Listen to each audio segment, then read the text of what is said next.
Gente, agora a gente vai conversar sobre bancos de leite humano. Eu achei bem importante trazer essa temática dentro do aleitamento materno em neonatologia, porque muitas instituições, elas têm a oportunidade de terem bancos de leite, de terem postos de coleta, e, e principalmente se for aqui na Paraíba, por exemplo, e alguns estados, eu não sei se todos, eu acredito que todos, não tem essa questão mesmo do banco de leite receber o volume que se coleta e fazer todo o controle de qualidade e devolver para aquela instituição para que ela utilize nas suas unidades neonatais, né? De acordo com os estoques, se o centro de referência do estado tiver um estoque, né, que dê para suprir aqueles hospitais, principalmente o primeiro item de critério de escolha, que é o prematuro, que de baixo peso, que não suga, então, às vezes, pelo menos o centro de referência aqui da Paraíba consegue manter os hospitais que não têm uma coleta, principalmente agora durante a pandemia, que a coleta realmente foi muito, vamos dizer assim, caiu muito, né? Foi muito reduzida, e aí, pelo menos esse primeiro item de seleção, que são os prematuros, que estão nas unidades neonatais, a coleta domiciliar desses bancos de leite supre. Vai muito de banco de leite para banco de leite. Aqui no estado da Paraíba, a gente consegue ter uma facilidade maior de acesso para os bebês que estão em unidades neonatais e que sejam prematuros. Tá? Então, vou trazer para vocês, na verdade, como é que acontece esse fluxo dentro de um banco de leite. Então, só para conceituar, o banco de leite é um estabelecimento sem fins lucrativos, não tem nenhum tipo de troca em relação ao produto que é o leite materno e é responsável pelo processo de controle de qualidade. O que acontece? Qual é a diferença de banco de leite para posto de coleta? Banco de leite tem a atribuição de ter a parte de controle físico-químico, controle de qualidade, que nós conceituamos, que consegue submeter aquele leite que é recebido a inúmeros testes, pasteurizar para que aquele leite esteja com 100% de controle de qualidade a nível de ser seguro para que um prematuro ou qualquer bebê que esteja potencialmente grave dentro de uma unidade neonatal receba esse leite de forma segura e sem nenhum tipo de risco, tá? Então, praticamente o banco de leite ele é dividido em assistencialismo e laboratorial. No assistencialismo, existe uma equipe multiprofissional que atua na promoção, proteção e apoio ao aleitamento materno, acompanhando essa dupla durante todo o período de lactação. E aí, aquelas mulheres que são doadoras, pelo menos no nosso serviço estadual, centro de referência estadual, ele permanece oferecendo esse assistencialismo até o momento que aquela mulher é doadora. A partir do momento que ela deixa de ser doadora, aí de fato a gente não consegue dar esse tipo de contribuição para ela. Mas até o momento que ela é doadora, então a gente tem uma equipe multiprofissional que vai desde o assistente social, ao nutricionista, ao pediatra, ao enfermeiro, ao técnico de enfermagem, enfim, toda uma unidade completa, fonoaudiólogos, fisioterapeutas, enfim, a gente constitui uma equipe multi que consegue dar assistência. E na parte laboratorial, a gente vai ver a jornada desse leite dentro de um banco de leite. Gente, é fantástico também. Na verdade, tudo que fala de aleitamento materno, eu sou apaixonada. Então, aqui a gente tem, basicamente, quem que pode ser doadora? Né? Muitas vezes, a gente de bancos de leite, de rede brasileira de banco de leite, inclusive, nós temos muito orgulho da rede brasileira de bancos de leite, porque nós exportamos tecnologia para os outros países, nós já estamos basicamente em torno de 25 países, né, onde todo o nosso protocolo como rede brasileira, ele como é que se diz, ele é escolhido pelos outros países nos seus bancos de leite porque são técnicas baratas, acessíveis e de alta qualificação.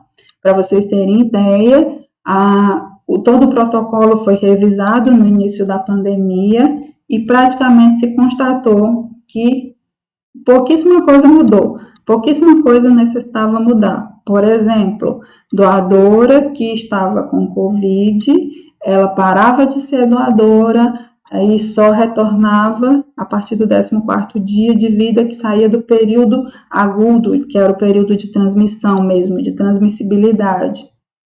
E uma outra coisa que foi adotada, que a recepcionista e a equipe que ia até a casa da doadora ia todo paramentado, inclusive com protetor facial, com tudo, né? Então, as únicas coisas que mudaram devido ao padrão tão rigoroso e tão rígido que já se é adotado desde muitos anos, tá? A rede brasileira hoje ela é muito bem estruturada, a ponto, né, de ser reconhecida mundialmente. Então, nós já estamos aí em mais de 25 países, tá? Então, para que essa mulher seja doadora, e a gente tem regulamentação, que é a Resolução 171/2006, que regula, né, todos os protocolos, tudo que corresponde à rede de bancos de leite. Então, dentro dessa resolução, traz que a mulher, vamos dizer assim, o critério para ser doadora, que essa mulher esteja amamentando o seu bebê, o primeiro critério, tá? Ela precisa estar amamentando seu bebê, não adianta nada ela desmamar o bebê dela e fazer extração de leite para doar, tá? Então, ela precisa estar amamentando em livre demanda o seu bebê para que ela seja doadora. Ela precisa ser saudável, tá? Ou seja, ela não pode ter nenhum tipo de patologia que seja transmissível e também não pode estar utilizando nenhum tipo de medicação que seja incompatível com a amamentação, tá? Outra coisa que ela precisa ter é os exames, e isso inclui os exames de pré-natal, tá? Então, basicamente, as sorologias, então, HIV, VDRL, hepatite B, hepatite C. É importante agora que a doadora tenha, né, o exame de COVID também, que é para garantir que a gente esteja recebendo um leite seguro, né? Até mesmo antes de se submeter aos testes, tá? Pelo Ministério da Saúde, é critério que não seja doadoras mulheres que tenham utilização de bebidas alcoólicas, né, que utilizem drogas. Então, essa mulher ela já não pode ser doadora e que também não esteja utilizando medicações que sejam incompatíveis com a amamentação, tá? Praticamente são esses os critérios. E se ela estiver com Covid também, né, ela precisa respeitar o tempo do período agudo para depois ela realmente ser doadora ou continuar sendo doadora se ela já era, né? Aqui praticamente as consideradas inaptas são aquelas que são usuárias de álcool, né, de bebidas alcoólicas, e aquelas que são usuárias de drogas também, e essas que são portadoras de doenças infectocontagiosas, desnutridas, mas praticamente eu nunca vi, assim, não é o perfil, pelo menos aqui estadual, que a gente tem algum tipo de doadora que foi impedida por ser desnutrida. Praticamente não é o perfil das paraibanas, né, apresentarem desnutrição. Então, é bem tranquilo quanto a isso. Os exames obrigatórios, que a gente já comentou. E aqui, como é que pode ser feita essa extração de leite? Na verdade, essa extração de leite ela pode ser feita manual ou ela pode ser feita com bombas extratoras, né, que podem ser bombas extratoras manuais, que é aquelas tipo de gatilho, ou aquelas elétricas, né? Existem inúmeras bombas. Agora, o que a gente contraindica como bomba extratora, seja manual ou elétrica, aquelas que de fato dificultem a higienização, como aquelas, por exemplo, que parecem umas buzininhas de bicicleta, que tem uma bola de borracha para ficar apertando, praticamente aquelas a gente contraindica pela dificuldade de higienização. E aí a gente já vem com a questão de precaução contra a contaminação. Tá? Então, essas que dificultam a higienização, praticamente elas não são indicadas. Outra coisa que a gente tem aqui é que, por exemplo, as mães, e como a gente já comentou, né? Nem todas as instituições permitem que as mães acompanhem os seus bebês ficando internas na instituição. A maioria das instituições, elas como é que se diz? Elas liberam essas mulheres para casa e aí elas vêm de acordo com o que é estabelecido pela instituição para fazer a visita dos seus bebês. Essas mulheres que retiram seus leites em casa para o seu próprio bebê, é interessante que esses leites que elas coletaram em casa, eles sejam encaminhados para um controle de qualidade em bancos de leite, para que passe por todos os testes, para que depois esse leite chegue para o bebê dela na instituição onde ele está internado para ser administrado para ele, tá? Nós não fazemos nós não recebemos esse leite da mãe que tirou em casa e aí manuseia diretamente para ir para o bebê, porque na verdade a gente precisa ter segurança e aquele bebê está potencialmente grave em uma unidade neonatal e aí muitas vezes a gente não tem segurança de como é que foi armazenado aquele leite, às vezes a borracha da geladeira não está aderindo bem, às vezes o congelador está com muito gelo e o leite não atinge a temperatura ideal e tem crescimento bacteriano ali, tem um aumento de acidez, que a gente vai entender como é que é isso mais lá na frente. Então, para a gente não correr o risco, né, de oferecer um leite que a gente não tem segurança, porque a gente não supervisionou, então a gente encaminha para o banco de leite para que depois que voltar para a gente, que está lá identificado o nome daquela mãe, vai para o bebê dela, a gente manuseia e envia, mas depois do controle de qualidade, tá? E as mães que fazem a extração de leite dentro da instituição, sempre elas precisam estar supervisionadas por um profissional. Então, elas precisam estar muito bem, higienização de mãos, retirada de adornos, uso de EPIs, touquinha, máscara, tá? Se for ela fazendo a auto-ordenha, ela não precisa utilizar luvas, tá? Mas ela precisa aplicar o protocolo de lavagem de mãos de forma bem correta para a gente não ter contaminação desse leite. Outra coisa por exemplo, se for o profissional fazendo essa extração de leite, aí o profissional precisa utilizar luvas, tá? E o profissional também utilizando os EPIs, porque aí a gente vai diminuir bastante, por exemplo, queda de cabelo, a gente vai diminuir as sujidades, e aí a gente vai conversar sobre isso um pouquinho mais lá na frente. Outra coisa, em relação à higienização das mamas, é importante que só a higienização no banho mesmo, né? Com água, sabão, mas assim, que não precisa ser higienizado toda vez que vai retirar o leite. Agora, é importante que existem algumas mamas que elas descamam bastante nessa região aqui da areola, tá? Essa região aqui da areola descama bastante. E aí, o que normalmente nós fazemos? Nós pegamos gaze, faz uma expressão de leite, passa a gaze, espalhando aquele leite. Como o leite eles têm uma propriedade hidratante, ele deixa mais ou menos uns 2 minutinhos e começa a soltar. E aí você vem com a gaze e limpa, porque senão fica muita descamação e fica caindo uns pontinhos pretos no leite. E aquele leite, se for para doação geral, o que vai acontecer? Lá no controle de qualidade, quando elas verem um pontinho preto, pode ser um frasco de 700 ml, vai ser desprezado porque é considerado como sujidade. Tá? Então, é importante que esses cuidados sejam realizados. E aqui, quais são os locais impróprios para essa extração de leite? Praticamente, em domicílio ou local de trabalho, outro lugar que for retirado esse leite, precisa ser um lugar muito bem higienizado e que não ofereça nenhum tipo de risco, né? Principalmente a questão de presença de animais, por exemplo, muita gente circulando, conversando perto, sem máscara, né? É importante que isso seja evitado.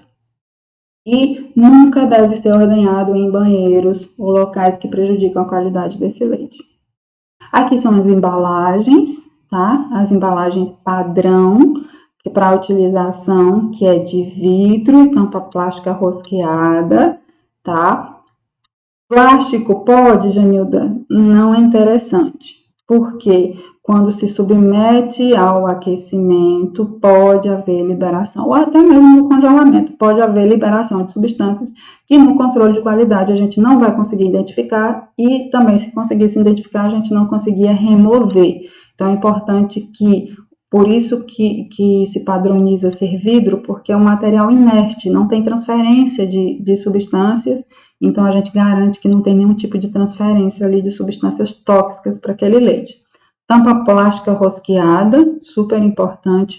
E se for, por exemplo, essa aqui com tampa metálica, desse jeito aqui, se chegar no banco de leite, eles vão desprezar, não passa nem para as outras etapas.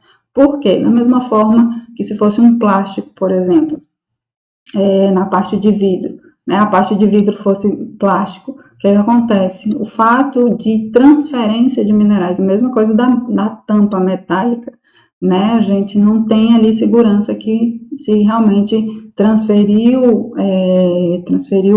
alguma substância e a gente não tem como remover. Rotulagem, todos os leites das doadoras devem chegar rotulados e identificados para não ter nenhum tipo de troca, para não ter nenhum tipo de problema. Inclusive, a realidade do centro de referência daqui da Paraíba é de ofertar kit de doadora. Então, no kit de doadora vem touquinha, vem máscara, vem touquinha, máscara, os vidros esterilizados, e dessa forma padrão, né, vidro e tampa plástica rosqueada, que é aquele tipo Nescafé e maionese, e também as etiquetas, que é justamente para a mulher não ter desculpa de esquecer de etiquetar. A etiqueta vai junto no kit, tá? E o que contém, né, de identificação que não pode esquecer?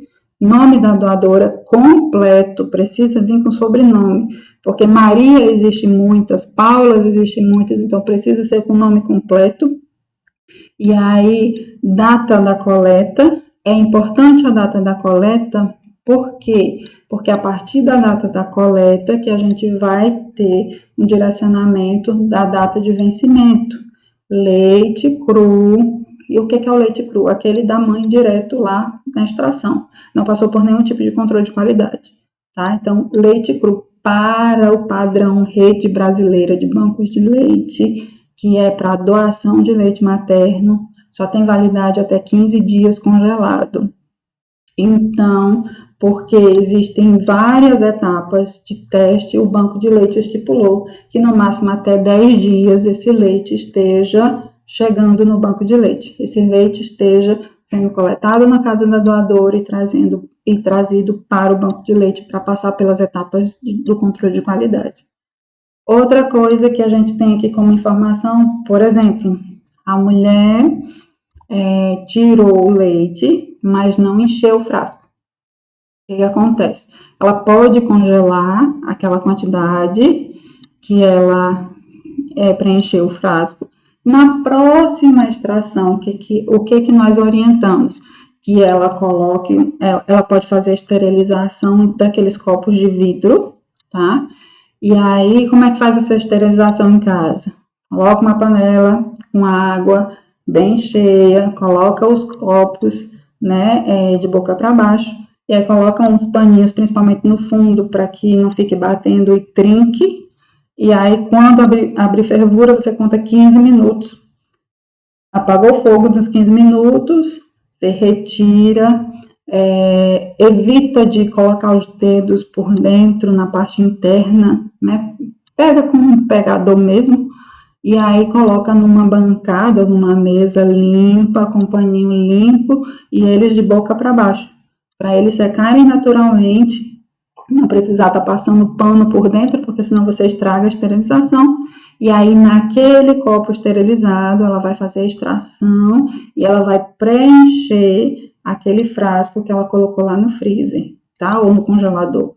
Aí ela tira aquele que está lá congelado e aquele que ela coletou, ela só vai acrescentar, lembrando que a gente precisa deixar um espaço de 2 dedos entre o leite e a tampa, porque se você encher demais até a tampa, quando ele congelar, o gelo expande e a tendência pode ser daquele frasco trincar, ou até mesmo quebrar mesmo, tá? E aí perder, né? Na verdade, perder todo o conteúdo. E a gente recomenda, e aí é importante que essa primeira, o que seja registrado de data de coleta seja do primeiro leite coletado.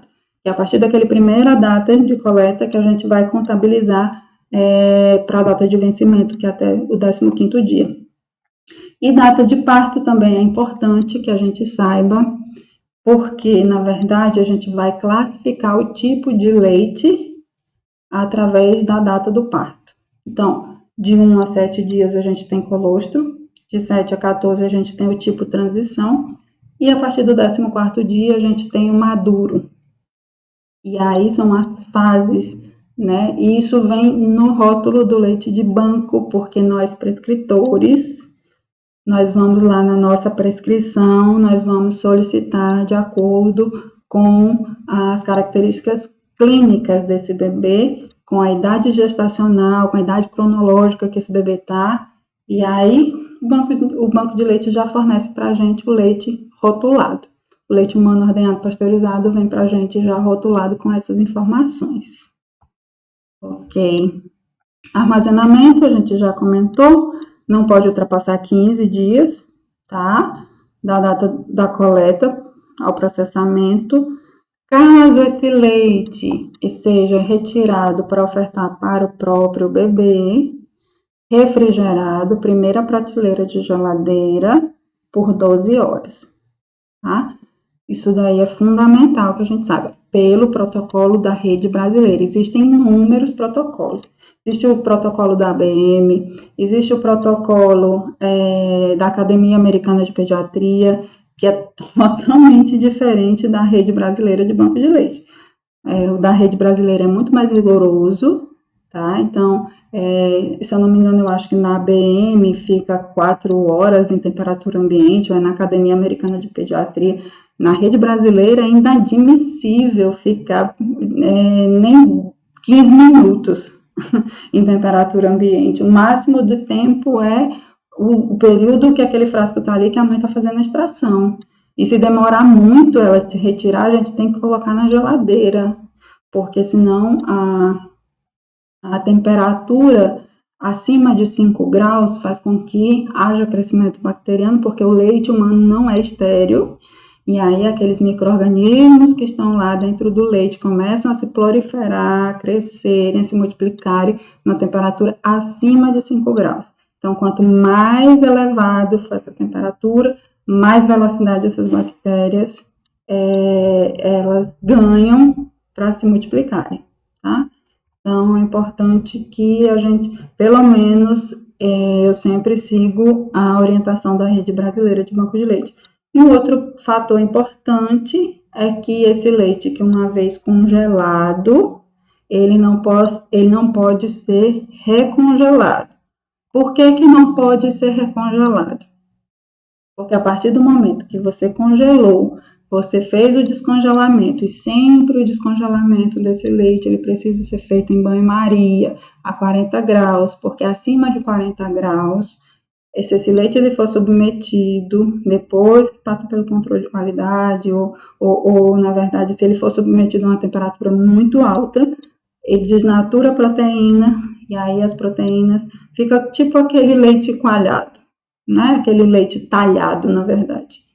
E aí perde os valores nutricionais, tá? Então é importante que a gente siga esse padrão. E aí, uma vez que ele é recongelado, os cristais de gelo rompem os glóbulos de gordura e aí Glóbulo de gordura rompido é glóbulo de gordura que não é absorvido, tá? Então, o que faz esses glóbulos de gordura serem absorvidos é a cápsula, a membrana que envolve eles. E aí, uma vez que com os cristais de gelo rompendo, você perde o valor nutricional daquele leite. Transporte, na verdade, o transporte ele é feito de forma bem criteriosa também. Antes que a caixa térmica saia para coleta, ela precisa ficar por volta de 1 hora sendo preparado o ambiente de refrigeração interno dessa caixa térmica. Material impermeável, nada de isopor, porque o isopor é poroso, e aí a gente tem ali, a gente não consegue ter uma higienização assertiva, né, correta. Então, caixa térmica com termômetro acoplado, com temperatura mínima, não, com temperatura máxima de 3 negativos, e aí quanto mais negativos, que é uma escala decrescente, maior ponto de congelamento, maior ponto frio, e aí a gente consegue conservar bastante esse leite. O que acontece? Essa caixa térmica ela é preparada 1 hora antes, e é colocado gelóx ou gelo reciclável, não se utiliza gelo comum em leite, em transporte de leite humano congelado, e eu vou explicar daqui a pouco por quê. E aí, o que acontece? Quando o termômetro acusa a temperatura ideal, aí sim é autorizado a saída para coleta. A rota ela é planejada para ser por volta de 6 horas, não pode ultrapassar isso, e vai ponto a ponto de doadora, não muda a rota de forma alguma. Eu vou ali deixar um papel. Não, vai de casa em casa e aí retorna o mais rápido possível, tá? Essa caixa ela vai ser monitorada na saída, registrada em planilha na saída do banco de leite, na chegada na primeira doadora, e aí quando, na verdade, quando retorna, também é verificada essa caixa sem abertura da tampa. Chegou lá no banco de leite, a gente já registra a temperatura de chegada, tá? E é importante que seja feito esse transporte de congelamento com gelo reciclável, tá? Aqui tá um exemplo aqui, é distribuído em colmeia, então para cada 3 frascos você tem esse gelo reciclável fazendo essa colmeia, né? Então a gente garante que esse leite ele esteja numa temperatura totalmente garantida para que não haja crescimento bacteriano, certo? Então, uma outra coisa que a gente precisa priorizar também caso essa mulher esteja em casa para transportar esse leite, é importante que a gente oriente que não seja feito no isopor, que a maioria quer trazer no isopor, que é o mais comum de achar.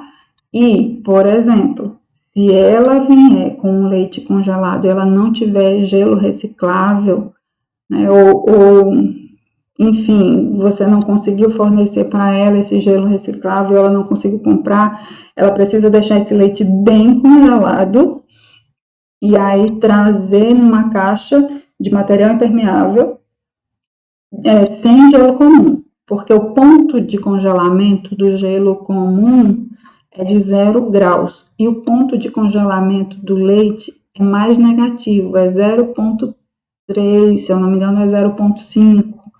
Então, o que acontece? O gelo comum rouba a temperatura do leite congelado. E aí, ao invés de permanecer a temperatura aumenta. E aí, temperatura aumentando, a gente tem crescimento bacteriano, tá? Então, por isso que é importante. Se não tem gelo reciclável, é importante que a gente oriente que ela traga bem congelado, mas sem gelo comum, para que não haja transferência de temperatura e esse leite seja submetido aí a um crescimento bacteriano, tá? Então é importante que a gente saiba disso também, que é para a gente fazer orientações bem assertivas. E aí, a gente tem algumas fases dentro do banco de leite. A primeira é a de seleção. Então, quando esse leite ele chega no banco de leite, e a gente checou a temperatura da caixa térmica, registrou em planilha, é importante que tudo é registrado, porque existe todo o mapeamento desse caminho desse leite, desde a casa da doadora até o momento que chega no banco de leite, durante todas as etapas e até mesmo durante a saída. Tudo registrado, tudo é supervisionado, tudo é mapeado. E aí o que acontece? Primeira coisa que a gente vai visualizar é a coloração daquele leite. Existem leites rosados, esverdeados, azulados. Isso varia de acordo com a alimentação da mãe, tá? Então, o único padrão que a gente não considera, ou que a gente considera impróprio para consumo, inapto para passar pelos outros testes, e aí a gente já desprezar logo de cara, é o marrom avermelhado ou aquele marrom meio para um tijolo, que aí é indicativo de presença de sangue, e para a doação de leite materno não é aceitável, tá? No caso, esses leites eles são desprezados quando eles têm essa coloração de marrom avermelhado ou marrom tijolo. E aí ele não passa para as outras etapas nas outras etapas do controle de qualidade. Outra coisa que a gente supervisiona e fiscaliza nesse primeiro momento é a embalagem, tá? Lembra que a gente comentou, tem que ser de vidro, tampa plástica rosqueada. Se chegar com tampa metálica, com aquela sacola cobrindo ali a tampa em cima, esse leite ele vai ser desprezado. Pode ser 700, 1 litro, enfim, não vai passar para as outras etapas, vai ser desprezado, tá? Basicamente a gente vê se a embalagem também não está trincada, se a tampa não está trincada, enfim, a gente observa isso. A gente dá uma checada que às vezes dá para ver algum ponto preto, alguma coisa assim. Se a gente vê alguma coisa, a gente já sinaliza para a equipe, para já, assim, se tiver um pontinho preto nesse leite que a gente já identificar, a gente vai desprezar, tá? Outro momento que acontece a partir de então, aqui as embalagens, né? Então, praticamente essas duas primeiras a gente não utiliza, a gente só vai utilizar padrão mesmo. E aí, nesse primeiro momento que esse leite chega, a gente verificou cor, embalagem, a gente identificou lá se não tinha nenhum tipo de trinca, né, no frasco, enfim.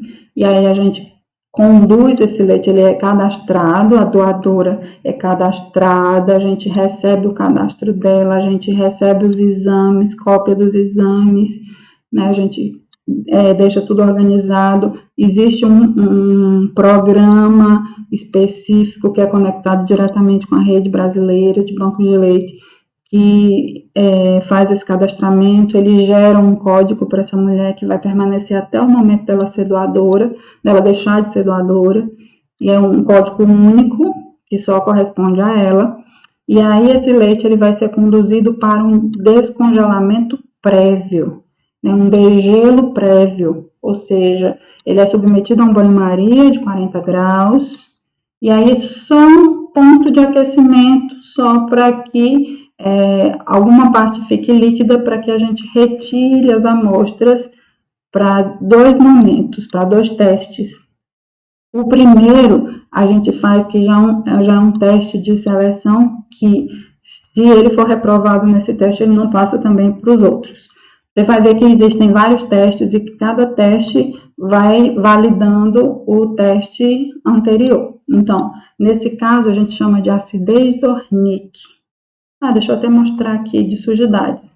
Então, primeiro, nesse descongelamento prévio, a gente já vai verificando também se tem algum pontinho preto, se tem pedaço de papel, se tem pedaço de tampa, se tem cabelo, se tem formiga, se tem fragmento de unha, se tem, enfim, se tem vidro, se tem qualquer coisa que não seja do leite, a gente verifica, tá? Então, independente do volume, se tiver alguma coisa ali, algum corpo estranho, for classificado como sujidade, pronto, esse leite ele não vai passar para as outras etapas, tá? Aqui, a coloração, que a gente já comentou, e a acidez Dornick, essa é bem interessante.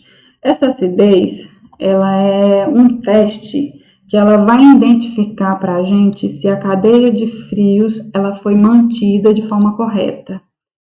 Se em algum momento houve falha na casa da doadora, houve falha no transporte, se aquele leite ele entrou em contato com uma temperatura superior a 5 graus, bactéria se multiplica, e aí o que acontece? As bactérias elas pegam principalmente o primeiro ponto, a primeira componente de escolha das bactérias é a lactose. Lembra lá que a gente comentou daquela lactose lá? E aí o que acontece? Essas bactérias, elas desdobram a lactose, elas consomem, vamos dizer assim, que elas consomem a lactose e excretam ácido láctico, mais ou menos esse nível de entendimento. E aí, quanto mais tempo em temperatura superior a 5 graus, mais bactérias vão estar utilizando a lactose e produzindo ácido láctico, pegando a lactose e produzindo ácido láctico. Chega um ponto de que se consumiu toda a lactose. E aí lembra que a gente comentou lá que a lactose ela ajuda na absorção de cálcio e fósforo? Ou seja, a partir do momento que as bactérias fazem esse processo de multiplicação, existe uma perca nutricional muito importante, porque a gente já não vai ter mais lactose. E aí esse leite fica impróprio para consumo, porque praticamente tem uma quantidade muito grande de micro-organismos que se multiplicaram e a gente tem praticamente zero de lactose. E aí essa lactose que é tão importante para a absorção de cálcio e fósforo. Tá? E aí a gente faz a titulação, a gente utiliza 2 constituintes, um que é a soda Dornick, tá? É a solução Dornick, que a gente vai fazer a titulação, e a fenolftaleína, que é basicamente a 1%. E aí, na verdade, a gente vai gotejar a soda Dornick e vai reagir com a lactose, que ainda existe lá. Então, por exemplo, a soda Dornick vai pingando enquanto tiver lactose, o leite está branco. Quando acabou a lactose naquele gotejamento, existe o ponto de virada, ele fica rosa bebê. Aí a gente para a titulação e faz a leitura de quantos graus Dornick foram necessários, né, para que interagisse com a lactose que ainda existe. Então, basicamente existe um grau de até 8 graus Dornick.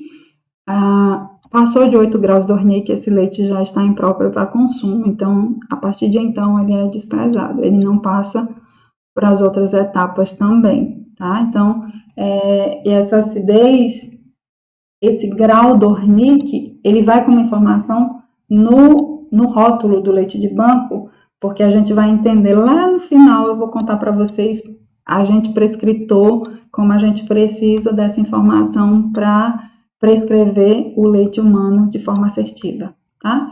Então, aqui, ó, a gente pode visualizar que ali ele ficou o ponto de viragem ao rosa bebê. Então, a soda Dornick reage, faz o ponto de virada ali com a fenolftaleína e aí faz a leitura.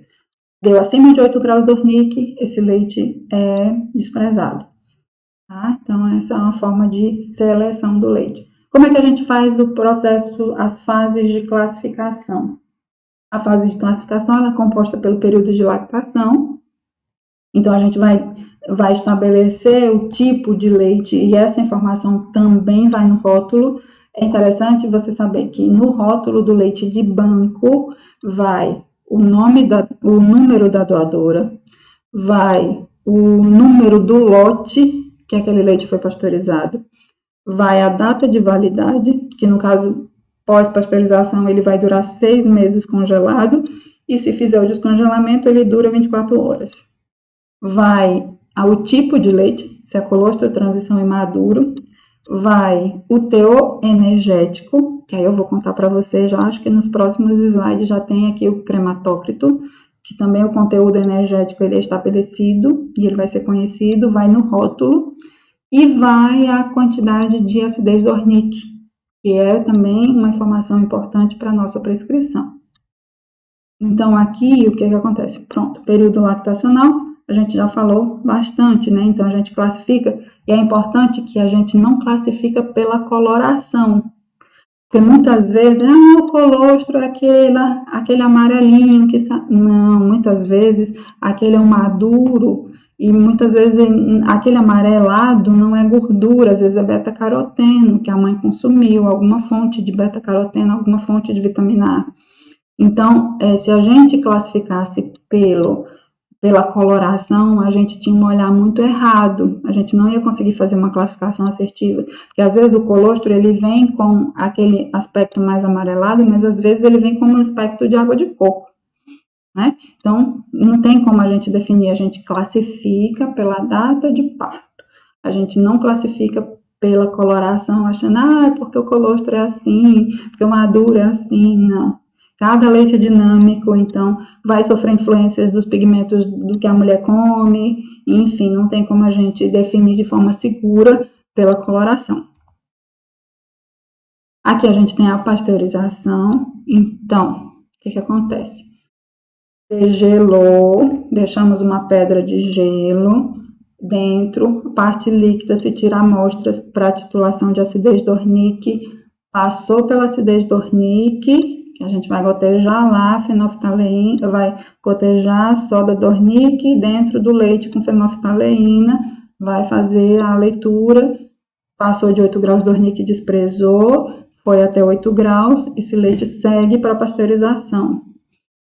Enquanto está seguindo para a pasteurização, está fazendo o crematócrito, que aí, na verdade, o crematócrito ele é estipulado, deixa eu ver se eu coloquei aqui nos slides, não veio nos slides, o crematócrito é a mesma técnica que se utiliza para o hematócrito, que é um microcapilar que você inocula leite dentro, tampa e coloca numa microcentrífuga para centrifugar por 15 minutos.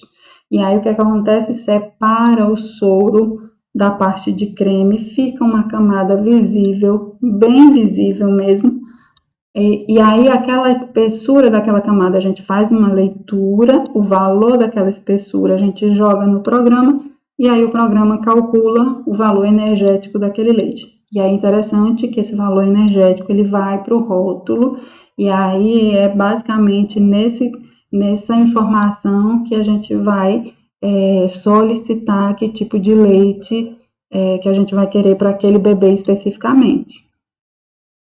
Deixa eu só ver aqui. Aí pronto, aí ocorreu a acidez do Ornick, tudo ok, autorização para pasteurização. Como é que é feita essa pasteurização? É colocado num pasteurizador, dependendo do pasteurizador.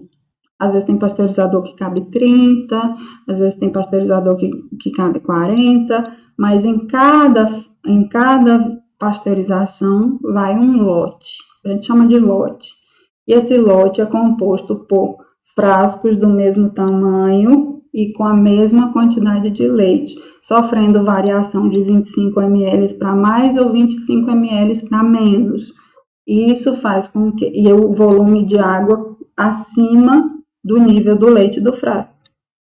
Isso faz com que a gente garanta a uniformização da temperatura e garanta que no centro de cada frasco daquele leite, a temperatura vai ser a recomendada, que é de 62,5 a 30 minutos.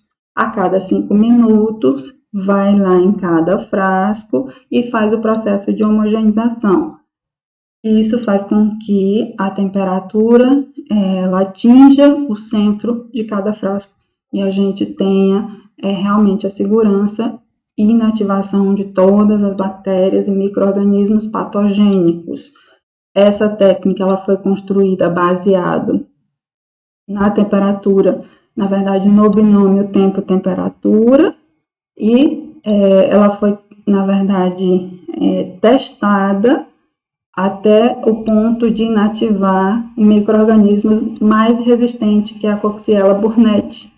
Tá? Então, inclusive, já se sabe que esse binômio tempo-temperatura, 62,5 a 30 minutos, inativa até mesmo o vírus do HIV, e inativa também o SARS-CoV-2, mas como a rede brasileira é muito rigorosa e a política de aleitamento materno do nosso país estabelece que mulheres com HIV não podem amamentar os seus bebês, muito menos ser doadora, então é totalmente infundada a questão de uma mulher com HIV ser doadora, mas a técnica ela foi submetida e avaliada e aprovada para até mesmo inativar o vírus do HIV, tá? Então, super importante que a gente tenha segurança aqui nos bancos de leite.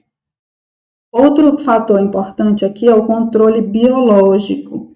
E aí, o que acontece? O controle biológico, ele é feito baseado num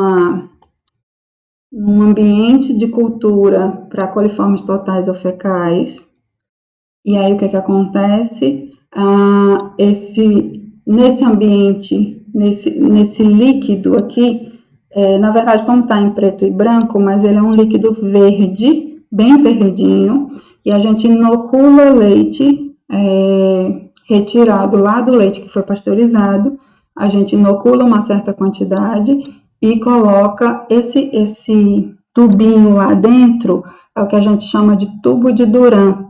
E aí, o que acontece? Dentro desse tubo de Duran é que se estiver presença de micro-organismos, coliformes totais ou fecais, vai formar uma bolha de gás.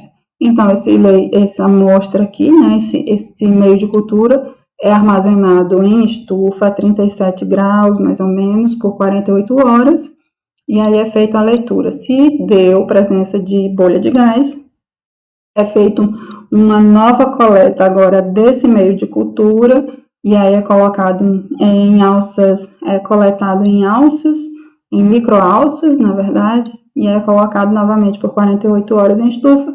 Se crescer novamente bolha de gás, esse leite ele está impróprio para consumo, e aí o leite correspondente a essa amostra vai ser desprezado. O restante dos resultados dos leites que deram negativo vão ser conduzidos para distribuição e, a partir de então, serem liberados de acordo com prescrição médica do nutricionista para as unidades neonatais. Praticamente é isso. Em relação ao critério de seleção do receptor, não são todos os bebês que são solicitados que o banco de leite libera. Existe um critério, até porque a gente não tem leite para todo mundo. Então, o primeiro ponto, normalmente a gente sempre fica no primeiro ponto, que são os bebês prematuros de baixo peso que não sugam. Se nós tivermos estoque para cobrir 100% de todos os bebês prematuros, a gente pode abrir para o segundo item, que é os bebês infectados, e aí a gente pode abrir por uso de nutrição trófica, e assim sucessivamente, de acordo com a quantidade que nós vamos ter em estoque disponível. Ok, gente, essa aqui foi a parte de bancos de leite, e aí a gente caminha para a nossa última unidade, que é a de prescrição de leite materno. Então, a gente se encontra na próxima aula.